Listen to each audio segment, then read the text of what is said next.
Mungkin coba cari informasi tentang Saksi Yehova ini di mana dia punya sarangnya di Indonesia ya. Asasi ajukan aja surat tantangan, Pak. Ya, jadi kita misalnya mereka kasih 2 orang, kita kasih 2 atau 1 orang enggak apa-apa lah. Terserah, nanti tinggal mereka choose aja dari member asasi ini mereka mau yang mana. Tapi bagus juga misalnya kalau ada mereka, misalnya kalau ada yang mau gabung lagi misalnya next kita bisa buat ngobrol kan sesuai dengan spirit SSY kan, ketok pintu door to door ya kita bukalah, artinya pintu asasi ya silakan diketok gitu kan, tinggal lewat Pak Habib diundang aja karena SSY kan begitu door to door. Iya. Ya kenapa lalu kita undang nggak mau datang itu.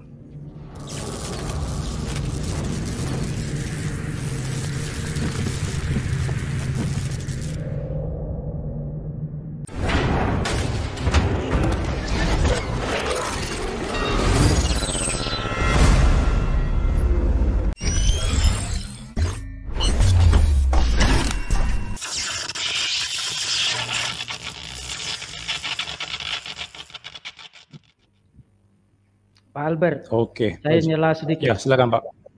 Mungkin coba cari informasi tentang Saksi Yehova ini di mana dia punya sarangnya di Indonesia ya. Asasi ajukan aja surat tantangan, Pak.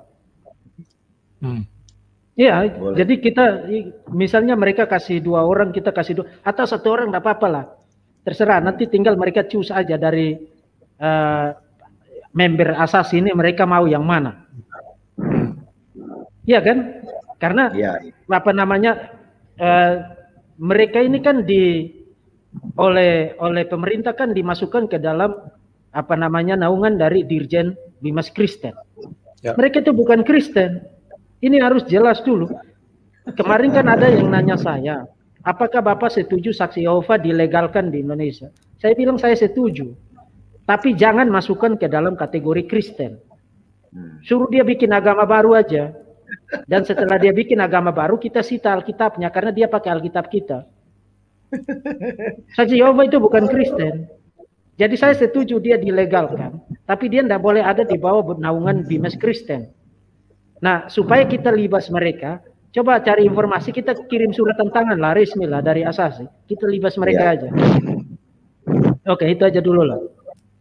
Sip. Iya. Saya kurang tahu pusatnya di Saksi Yehova di Jakarta atau di mana nih? Ya, saya juga tidak tahu. Di Batam sini juga ada. Saya minta mahasiswa S2 saya untuk hubungi mereka karena persis di samping rumahnya itu kerajaan kingdom mereka itu kan. Mereka bilang kami tidak mau berdebat katanya. Katanya di Bandung sih di jalan Dr. Luigi. Tidak apa-apa, kita kirim surat aja Pak. Boleh, itu dari hambanya pengajar sesat ya. Channel. Cuman sepanjang pengetahuan saya mereka tidak suka berdebat Pak, apalagi secara live seperti ini. Kayaknya mustahil Pak untuk berdebat. Iya, mungkin juga ya. Di sini di Batam ini juga saya sudah sejak 2 tahun lalu ya. Saya sudah minta mahasiswa S2 saya untuk fasilitasi. Tapi memang mereka tidak mau. Mereka suka berdebat dengan jawab awam.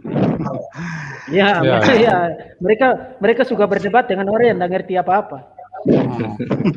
Kayak kemarin, saya ingat, sorry ini cerita aja. Ada yang tiba-tiba telepon saya. Kayaknya saya ada kirim rekamannya kan. Lalu begitu saya bilang saya Verbum Veritas ya, dia tidak hubungi lagi sampai sekarang. Dia tidak hubungi lagi. Dia so tahu siapa Bapak itu. Dia tidak hubungi lagi. Oke. Itu intermezzo aja biar kita tidak usah terlalu serius lah. Betul. Ini ajaran sesat lucu-lucuan ini. Ya. Bagi kita sangat clear itu. Artinya Yesus bukan ciptaan, Yesus adalah Allah gitu kan. Nah, Yesus adalah pencipta. Tapi bagus juga misalnya kalau ada mereka, misalnya kalau ada yang mau gabung lagi misalnya next kita bisa buat ngobrol kan sesuai dengan spirit SSY kan, ketok pintu door to door ya kita bukalah, artinya pintu asasi ya silakan diketok gitu kan, tinggal lewat Pak Habib diundang aja karena SSY kan begitu door to door. Iya. Ya kenapa lalu kita undang nggak mau datang itu. alasan mereka sih mereka tidak mau ingin berdebat, Pak. Bukan. Nah ini kalau membaca karakteristik SSY itu adalah satu, mereka itu harus menghindari, mereka itu memisahkan diri. Jadi tidak mau untuk hal-hal begini. Ya. Jadi itulah sebabnya sebenarnya mereka lebih suka mereka datang itu sebagai tugas mulia. Tapi kalau kita undang mungkin nggak datang. Padahal kan dibuka seluas-luasnya nih. Daripada susah cari orang untuk diajak. Gitu kan. Ya kita undang sekalian. Iya kita undang sekalian aja. Ya nggak masalah. Nah, itu loh Pak Doni. Pak B. Kalau ada teman-teman SSY, ayolah. Ya. Saya sudah pernah undang Pak. Itu yang di YouTube yang sering muncul di chat itu kan ada yang nama Lopez Titik itu ya, Lopez Titik nggak salah itu. Dia itu orang saksi UFA itu. Termasuk saya sudah undang untuk masuk ke sini tapi dia nggak mau dia cuma main di chat itu. Lalu Pak DK juga sudah tantang si Lopez Titik itu untuk ketemu live debat cuma dia nggak mau. Ya, memang mereka nggak. Kelihatannya mereka hindari Pak debat-debat terbuka semacam ini apalagi di-sharekan secara live begini. Mungkin mereka takut terbongkar boroknya itu di sana itu. Dulu Pak pernah ini kan di tempat saya di Palu ini pernah seminar tentang saksi UFA tahun 2010. Pembicaranya pendeta dari Surabaya Pak Pendeta Budi Asali. Waktu Pak Budi Asali datang ke Palu buat seminar. Saya cari saksi UFA itu di Palu, di mana tempat mereka. Saya belum pernah ketemu mereka waktu itu, 2010. Lalu saya minta tolong teman saya, di mana tempatnya balai kerajaan di Palu nih, di mana nih? Lalu teman saya tunjukkan, oh di sini, di jalan ini. Saya datanglah dengan teman saya. Saya bawa undangan tuh untuk agar saksi UFA bisa datang ke seminar.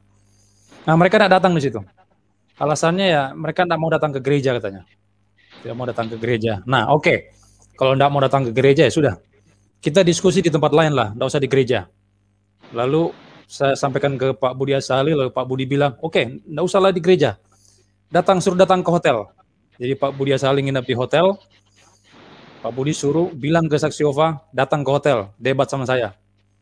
Saya pergi ke saksi UFA, enggak mau lagi mereka, enggak mau. Kemudian lah Pak Budi bilang, kalau gitu kita diundanglah untuk ke pantai lah. Kita sambil makan durian, kebetulan di tempat saya musim durian waktu itu. Banyak di pantai itu. Kita ngobrol sambil cerita lah, bukan debat. Jadi bincang-bincang santai, nggak usah debat. Saya sampaikan mereka nggak mau juga, nggak mau mereka.